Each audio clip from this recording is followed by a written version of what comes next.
untuk pergi ke seminar daripada baca buku, simple sahaja. Bukan untuk jimat duit, tetapi saya nak jimat apa?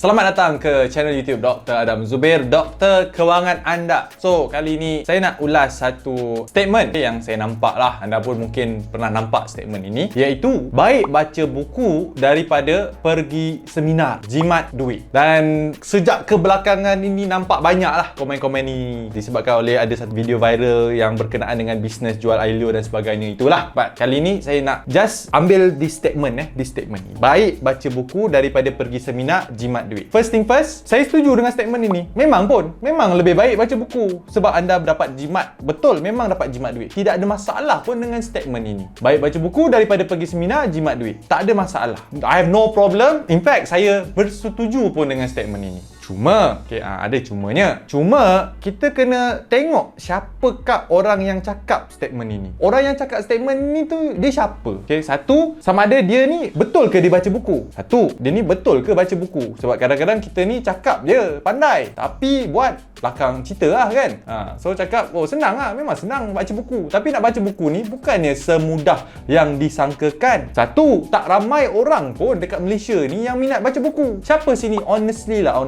Honestly. Siapa sini yang betul-betul minat baca buku ni? Memang betul-betul minat baca buku. Cuba anda type dekat dalam ruangan komen, saya minat baca buku. Be honest to yourself. Kalau anda tipu pun, I have nothing to lose. Dan saya nak bagi mereka yang memang mungkin buku, apa itu buku? Tak tahu buku tu apa kan? So, ataupun buku ni guna untuk just hias rumah ya. So, bagi mereka yang tak baca buku ataupun tak minat pun baca buku, cuba anda type dekat bawah, saya tak minat baca buku.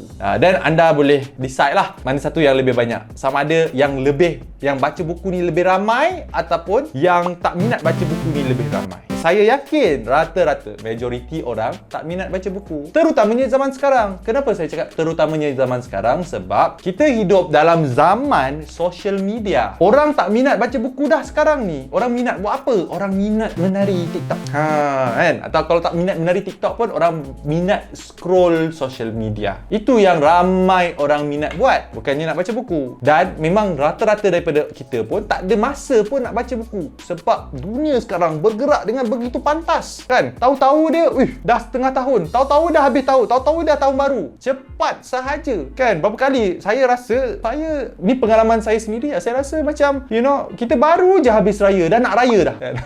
So rasa macam sekejap sahaja masa berlalu. Adakah saya ada masa untuk baca buku? Tak ada. So sekarang ini kita tahu zaman sekarang ni zaman digital, zaman social media, di mana maklumat sampai kepada kita dengan begitu cepat sekali. Buku tu tak sempat nak catch up. Jadi, apa yang kita boleh buat ataupun alternatif daripada kita baca buku? Ada, iaitu kita pergi ke seminar. Sebab bila kita pergi ke seminar, kita bukan saja kena duduk satu tempat kan, kena baca. Mungkin baca tu kalau kita boleh baca, kita mampu baca lah. Bagi mereka yang mungkin first page dia dah tidur, terlena, habis lah. Memang sampai bila-bila tak habis lah baca buku. Bukan itu saja, ada orang yang baca buku habis, bagus, tapi apa pun tak masuk. Baca dah habis ni. So bila tanya, buat rumusan, tak tahu nak cakap apa.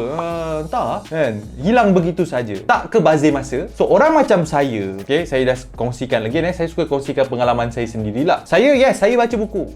Memang saya baca buku. Saya ada beberapa buku yang saya baca dan saya dah pun kongsikan dalam YouTube channel saya. Anda boleh type saja top book to read daripada saya. Tetapi saya ada banyak lagi ilmu yang saya perlu dapatkan sebab saya tukar bidang. Sebelum ni saya dalam bidang perubatan, doktor perubatan, tukar ke dalam bidang kewangan, doktor kewangan. So, bukan saja saya tukar bidang, saya tukar my nature of job. Daripada dulu saya seorang employee, kerja makan gaji, kepada seorang ahli perniagaan, business owner. So, bila saya tukar bidang secara drastik, ada banyak ilmu-ilmu yang saya kena hadam. Dan buku-buku yang saya kena baca pun banyak. Bukan sekadar membaca buku tersebut, tetapi nak memahami isi kandungan tersebut. So, mungkin akan memakan masa bertahun-tahun. So instead of doing that, apa yang saya buat? Saya cut short my journey. Saya pergi ke seminar. Sebab bila saya pergi ke seminar, bukan saja saya dapat rumusan, bukan saja saya dapat benda yang berkesan, saya pun dapat leverage kepada pengalaman mereka. Bukannya saya nak cakap semua orang yang mengajar, yang buat seminar tu semua legit. Tidak. Banyak juga scammer-scammer kat luar sana kan, yang gunakan ambil kesempatan jual seminar. Ada. So sebab tu saya pernah kongsikan juga dalam YouTube channel saya tips bagaimana nak memilih mentor yang betul. Ada 4. Saya tak nak ulas kat sini lah. Anda boleh tengok video tersebut. So, point dia apa? Kenapa saya pilih untuk pergi ke seminar daripada baca buku? Simple sahaja. Bukan untuk jimat duit, tetapi saya nak jimat apa? Saya nak jimat masa. Dan truth to be told, sama ada anda setuju ataupun tidak, orang-orang kaya dan berjaya, mereka lebih pentingkan masa daripada duit. Sebab duit boleh dicari, masa takkan boleh dicari atau dikembalikan.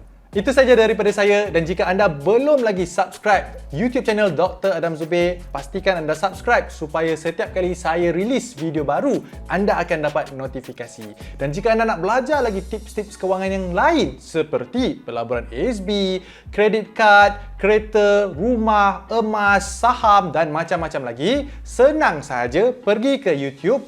Type saja nama saya Dr. Adam Zubair, diikuti dengan kata kunci yang anda nak cari. Contohnya macam Sikris, type Sikris dan video saya akan ada. Dan jika anda ada sebarang pertanyaan ataupun sebarang komen, kongsikan dekat dalam ruangan komen di bawah. Itu saja daripada saya. Saya akan jumpa anda nanti.